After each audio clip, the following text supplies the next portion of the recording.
யாத்தையும் பேரம் பேசினது இல்லை, அடக்குமுறைகளுக்கு ஒரு நாள் அஞ்சினது இல்லை. இந்த மண்ணுக்காக மக்களுக்காக சமரசமற்று நிற்கிறோம். தமிழ்நாட்டில் வாழக்கூடிய தாய் தமிழ் சொந்தங்கள் எங்களுக்கு வாக்கு தரல.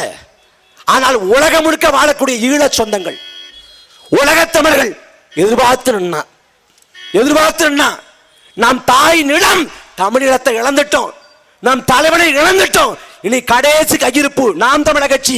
அண்ணன் சீமான் அண்ணன் வெல்வாரு, நாம் தமிழர் கட்சி வெல்லும். உலகம் முழுக்க வாழ்கிற தமிழர்களுக்கு விடிவு பிறக்கும் நம்பிக்கையோடு ஈழ சொந்தங்கள் தாய் தமிழ் சொந்தங்கள் என்றார்கள். எங்களை ஏமாத்தீங்க, நாங்க பொறுத்துக்கிட்டோம். அவங்களுக்கு நாங்க என்ன சொல்றது? எல்லாம் போச்சுங்க, எல்லாம் போச்சு. கேட்க நாதியற்ற நம்ம போச்சு. நீங்க புத்தி ஆனதுல கேளுங்களேன், காவிரி ஏன் வரலன்னு. ஏன் அந்த பொம்பளைக்கு என்னாச்சு, ஏன் வர மாட்டேங்குது? அவ்வளவுதான் ஒரு அறிவு. ஏன்னா அங்க இருக்க ஒருத்தனுக்கு ஒரு இளவும் தெரியாது. எழுதி கொடுத்தாதான் அவரோட கட்சியோட தலைவரே பேசுவாரு. தமிழ்நாட்டின் சாபக்கெடுங்க, அரசியலின் அடிச்சுவடி கூட தெரியாத அடி முட்டாள்கிட்ட நாடு போயிடுச்சு. எதுவுமே தெரியாதுங்க, சத்தியமா தெரியாது. நான் சத்தியமா சொல்றேன், ஒரு மயிலும் தெரியாது. 1 கோடி பின்தொடர்பாளரை கொண்டிருக்கக்கூடிய ஒரு இன்ஃபுளுசர் தான் விஜய். சூரியன் கிழக்க உதிக்கல மேற்க உதிக்குது அப்படின்னு விஜய் சொன்னா, ஆமா ஆமா நேத்து காலைல நான் கூட பார்த்தேன் அப்படின்னு ஒரு 50 லட்சம் பேர் சொல்லுவான். நீங்க ஆட்டம் போடுங்க, அதிகார திமிர்ல நீங்க ஆட்டம் போடுங்க. கரூர் சம்பவத்தை சொல்லி அனுதாபத்தை தேடுங்க. ஆனால் வரலாறு பதிவு செய்கிற போது கரூர் சம்பவம் எழுதினா அரசியல் கோலை விஜய் என்றுதான் பதிவு செய்யப்படும்.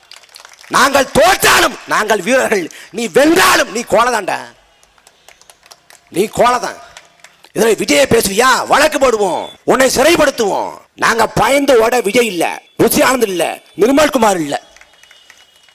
உனக்கு எவனுக்கும் சிறை எப்படி இருக்கும் தெரியாது, நீ செட்லாம் பார்த்திருப்ப. நாங்க சிறைக்கு போய் சிறையில சாப்பாடு எப்படி இருக்கும், சிறை அறை எப்படி இருக்கும் எல்லாம் பார்த்து தான் நிக்கிறோம். நீ எவ்வளவு நாள் சிறையில போடுவ?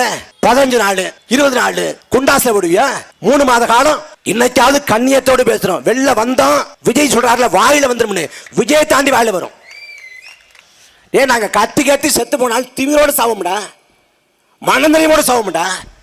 நாங்கள் இந்த மக்களுக்கு எந்த துரோகம் பண்ணல, எந்த வஞ்சகமும் புரியல. நாங்கள் ஒரு காலத்தையும் மக்களுக்கு எதிராக நிக்கல, மக்கள் தான் எங்களுக்கு எதிரான. நான் தாய் மாமனா செயல்படுவேன்னாரு. குழந்தைகள் வந்து போராட்டம் பண்ணுது, மதுபான கடையை மூடுங்கன்ட்டு. இப்ப திடீர்னு பார்த்தா தாவேக ஆட்சியில 54 வகை புதிய மதுபானங்கள் அறிமுகம் செய்யப்பட போகுதான். அது மட்டும் இல்லாம உணவகத்தோடு கூடிய மது கூடம், ரெஸ்டோ பாரு, சாதா பார்ல ரெஸ்டோ பாரு. எப்ப? தாவேக ஆட்சியில. இதான் காலத்தின் கோலம். மக்கள் செய்த வரலாற்று பிழை. இந்த தேர்தல் முடிவு தமிழ்நாட்டை பல நூற்றாண்டு பின்னோக்கி கொண்டு போயிடுச்சு. 5 பொது தேர்தல் நாங்கள் வெற்றியை களத்தில் நிக்கிறோம்டா. இன்னொரு கட்சினா கட்சி தொண்டன் சொல்லுவான், கூட்டணிக்கு போயிடலாம், கூட்டணிக்கு போங்கன்னு. ஆனால் நாம் தமிழர் கட்சிக்காரன் சொல்றான், எத்தனை தோல்வி வந்தாலும் சரி நாங்கள் தனித்து நிற்போம், தனித்துவத்தோடு நிற்போம்னு. தோல்வி தோல்வி ஒரு கட்சியை, ஒரு இயக்கத்தை, ஒரு தலைவனை அசைச்சு பார்க்க முடியாதுன்னா நாம் தமிழர் கட்சி மட்டும்தான்டா.